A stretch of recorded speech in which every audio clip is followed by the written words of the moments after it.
एक तलवार का वार और इंसान अपने घोड़े समेत 2 टुकड़ों में कट गया।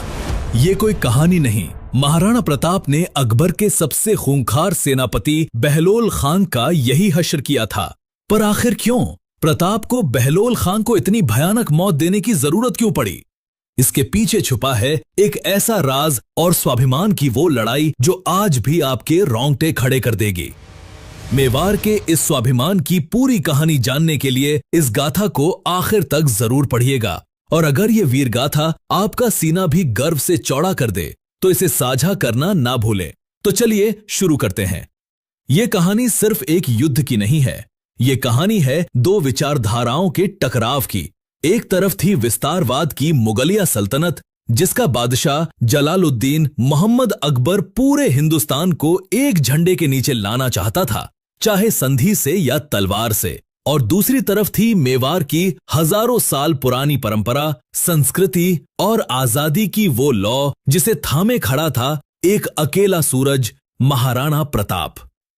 इस कहानी को समझने के लिए हमें समय में थोड़ा पीछे चलना होगा, उस दौर में जब दिल्ली का तख्त हिंदुस्तान की किस्मत लिख रहा था। 16वीं सदी का हिंदुस्तान एक विशाल शतरंज की बिसात जैसा था।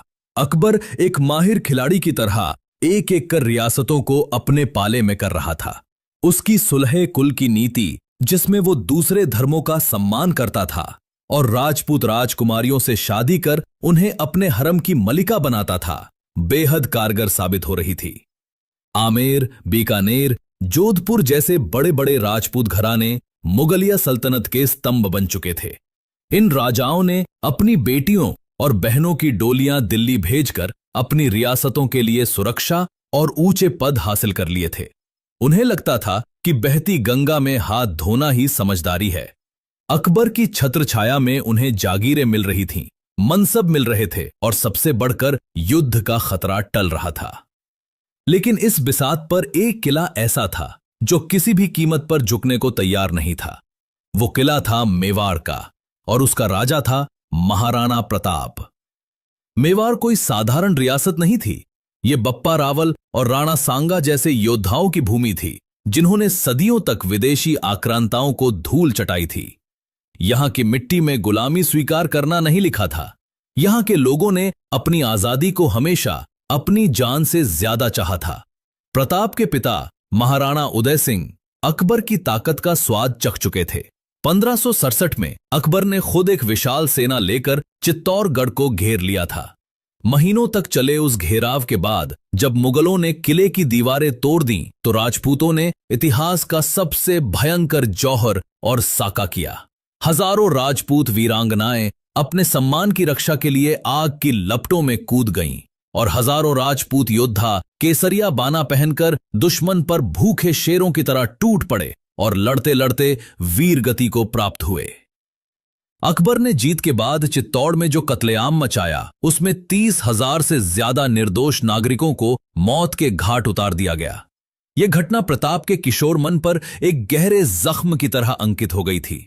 उन्होंने अपनी आंखों से अपनी मातृभूमि को जलते और अपने लोगों को कटते देखा था। उन्होंने उसी दिन कसम खाई थी कि जब तक वो चित्तौड़ को वापस आजाद नहीं करा लेते, वो सोने चांदी के बर्तनों में खाना नहीं खाएंगे, मुलायम बिस्तर पर नहीं सोएंगे और महलों में नहीं रहेंगे। उनकी ये प्रतिज्ञा सिर्फ शब्द नहीं थे, ये उनके जीवन का एकमात्र लक्ष्य बन गया था।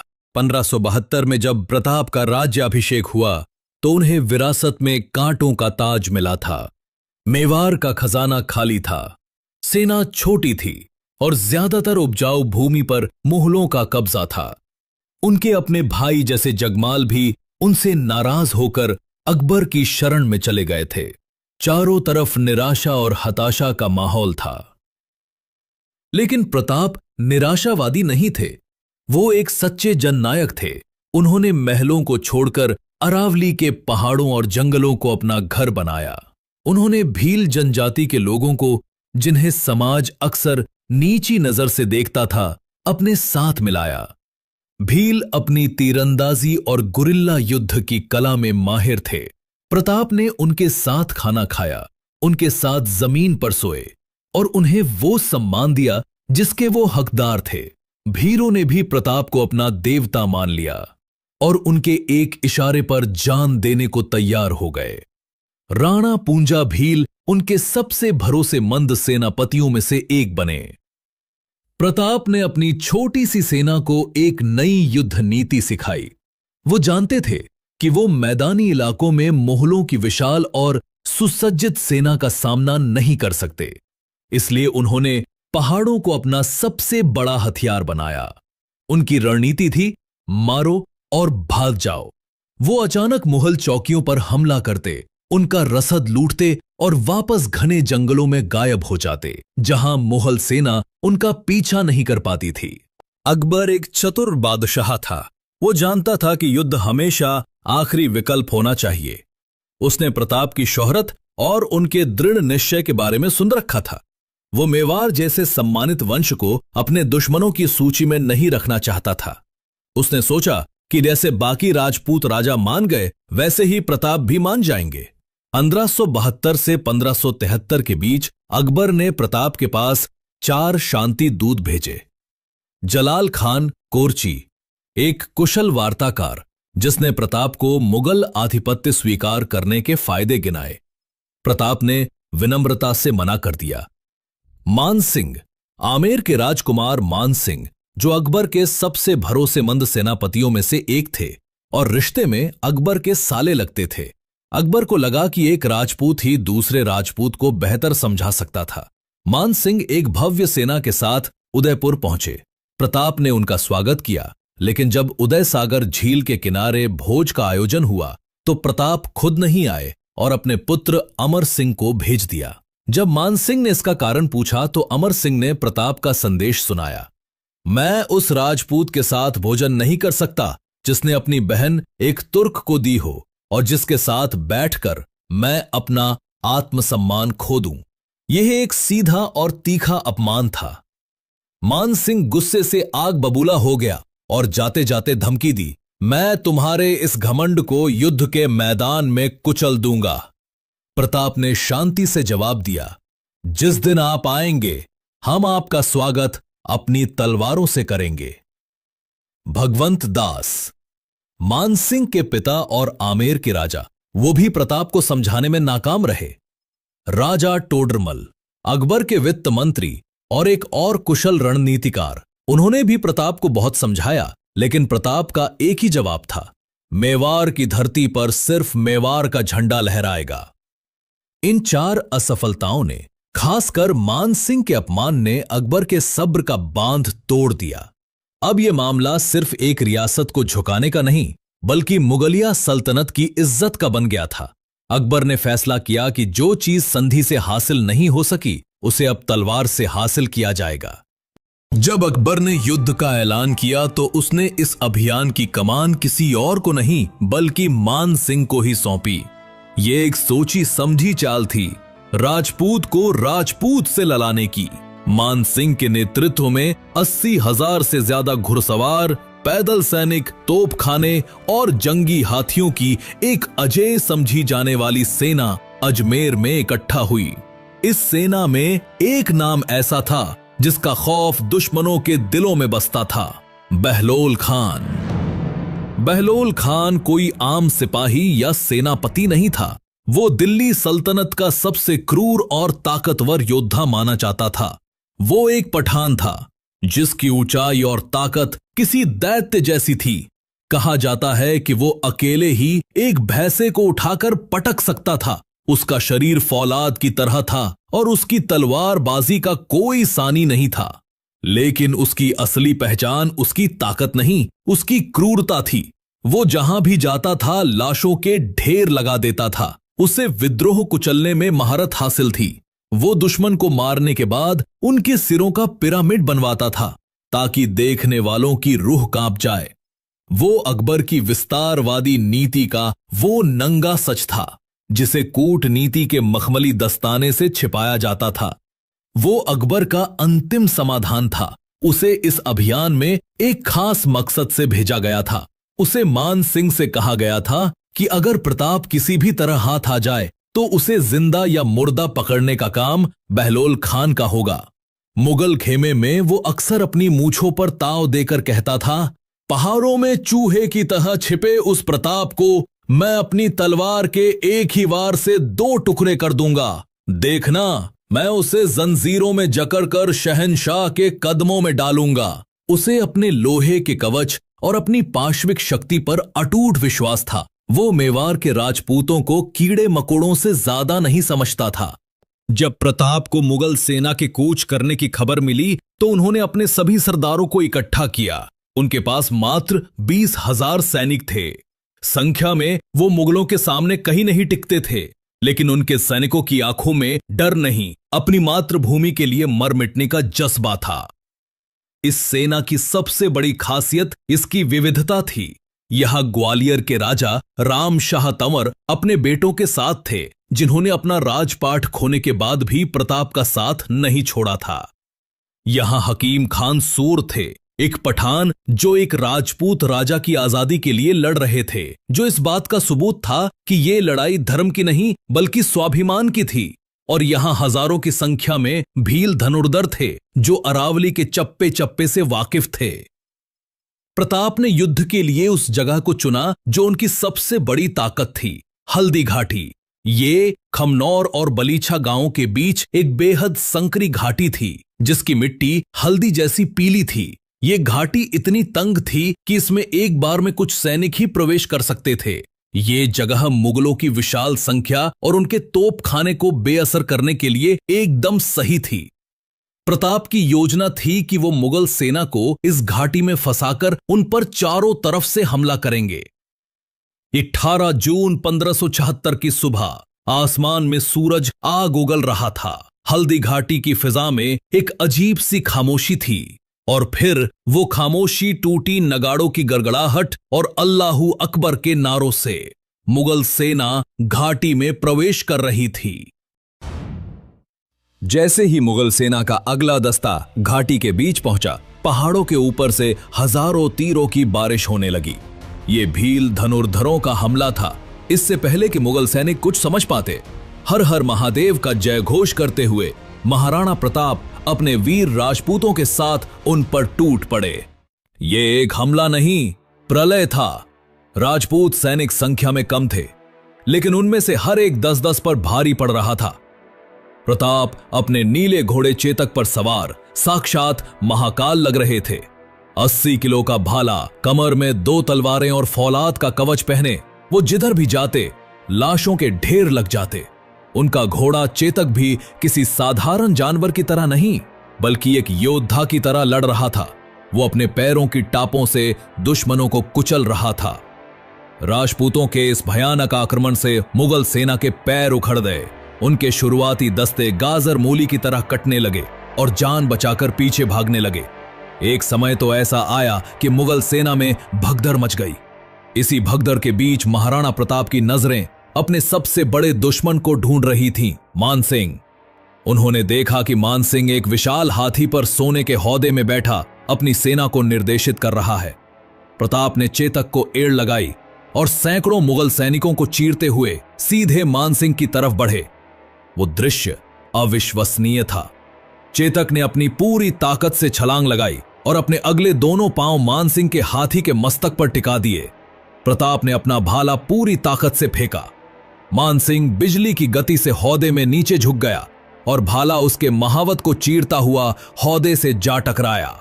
मानसिंह बाल बाल बच गया, लेकिन इस हमले से उसका हाथी बुरी तरह डर गया और अपनी ही सेना को कुचलता हुआ भाग खड़ा हुआ।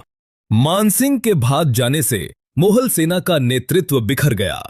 राजपूतों का जोश 7वें आसमान पर था। उन्हें लगा कि जीत बस कुछ ही दूर है। तभी मुगल सेना के आरक्षित दस्ते से एक दैत्य जैसा योद्धा आगे आया। वो सिर से पांव तक बेहतरीन ईरानी लोहे के कवच से ढका हुआ था। उसके हाथ में एक विशाल दोधारी तलवार थी। वो कोई और नहीं, बहलोल खान था। उसने देखा कि प्रताप की वजह से ही मुगल सेना में हाहाकार मचा है। उसने सोचा कि अगर प्रताप को खत्म कर दिया जाए तो ये लड़ाई एक पल में खत्म हो जाएगी। अपनी ताकत और अपने कवच के घमंड में चूर वो अल्लाहू अकबर का नारा लगाता हुआ सीधा प्रताप की ओर लपका। उसने प्रताप को ललकारा। आजा प्रताप, आज मैं तुझे बताता हूं कि दिल्ली की सल्तनत से टकराने का अंजाम क्या होता है। पूरे युद्ध का मैदान एक पल के लिए थम सा गया। सबकी नजरें इन दो योद्धाओं पर टिक गईं। एक तरफ था पाशविक शक्ति और सल्तनत का घमंड, और दूसरी तरफ था मेवाड़ का अदम्य स्वाभिमान और आत्मबल। बहलोल खान ने अपनी भारी तलवार हवा में घुमाई और प्रताप के सिर पर वार करने के लिए आगे बढ़ा। उसे यकीन था कि उसका एक ही वार प्रताप के टुकड़े टुकड़े कर देगा, लेकिन जो हुआ उसकी कल्पना किसी ने नहीं की थी। जैसे ही बहलोल खान की तलवार नीचे आई, प्रताप ने अपनी कमर से अपनी खांडा नामक भारी तलवार निकाली। उनकी आंखों में न गुस्सा था न डर, उनकी आंखों में एक अजीब सी शांति और दृढ़ता थी। उन्होंने बहलोल खान के वार को नहीं रोका, बल्कि उन्होंने उससे भी तेज गति से अपनी तलवार चलाई। बिजली की एक कौंध सी हुई, एक खचाक की भयानक आवाज गूंजी जो नगारों के शोर को भी पार कर गई। अगले ही पल वहां खड़े हर सैनिक की आंखें आतंक और अविश्वास से फटी रह गईं। महाराणा प्रताप की तलवार ने बहलोल खान के लोहे के हेलमेट को काटते हुए उसके सिर, उसके धड़ और उसके कवच को चीरते हुए उसके घोड़े की पीठ को भी काट दिया था। बहलोल खान अपने घोड़े समेत सीधा दो हिस्सों में कटकर जमीन पर गिर पड़ा। एक पल के लिए युद्ध के मैदान में मौत का सन्नाटा छा गया। मुगल सैनिकों ने अपनी आंखों से जो देखा था वो किसी इंसान का काम नहीं लग रहा था। वो एक दैवीय प्रहार था। जिस बहलोल खान की ताकत के किस्से सुने जाते थे, जो फौलादी कवच में ढका था, उसे एक ही वार में उसके घोड़े सहित काट दिया गया था। यह दृश्य किसी भी सेना का मनोबल तोड़ने के लिए काफी था।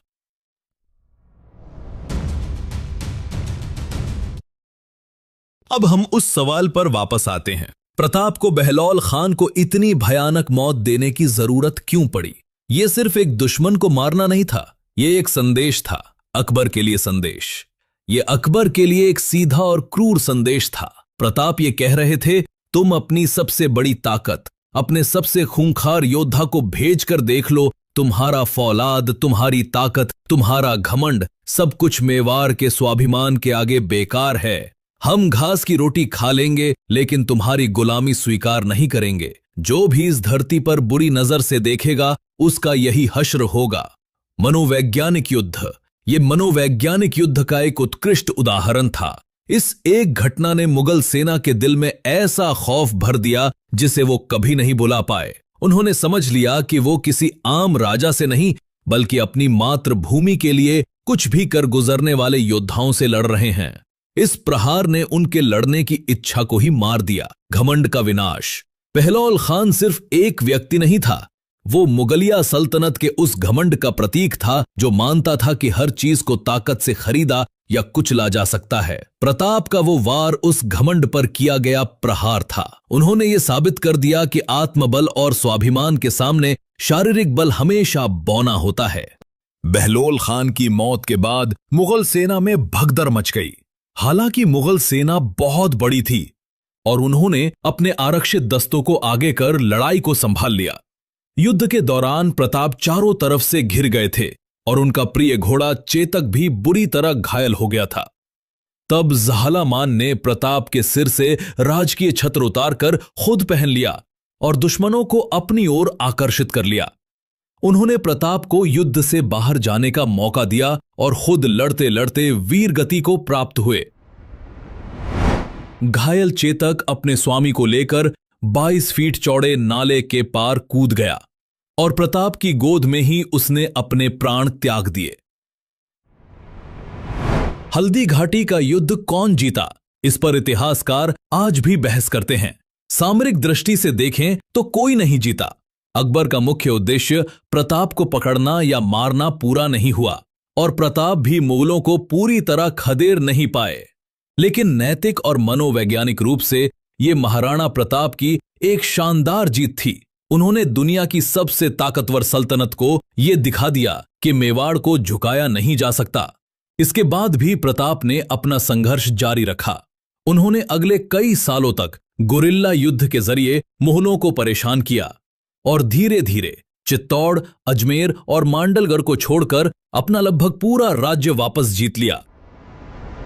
महाराणा प्रताप की कहानी सिर्फ युद्ध और वीरता की कहानी नहीं है, ये उसूलों पर जीने की कहानी है, ये स्वाभिमान की कहानी है। और बहलोल खान का वो हश्र उस स्वाभिमान का सबसे ज्वलंत प्रतीक है। एक ऐसा प्रतीक जो आज भी हमें याद दिलाता है कि जब कोई अपनी आजादी और सम्मान के लिए लड़ता है तो उसकी ताकत असीम हो जाती है। अगर आपको ये वीर गाथा अच्छी लगी तो वीडियो को लाइक और चैनल को सब्सक्राइब करना ना भूलें और कमेंट करें अगली वीर गाथा किसकी हो।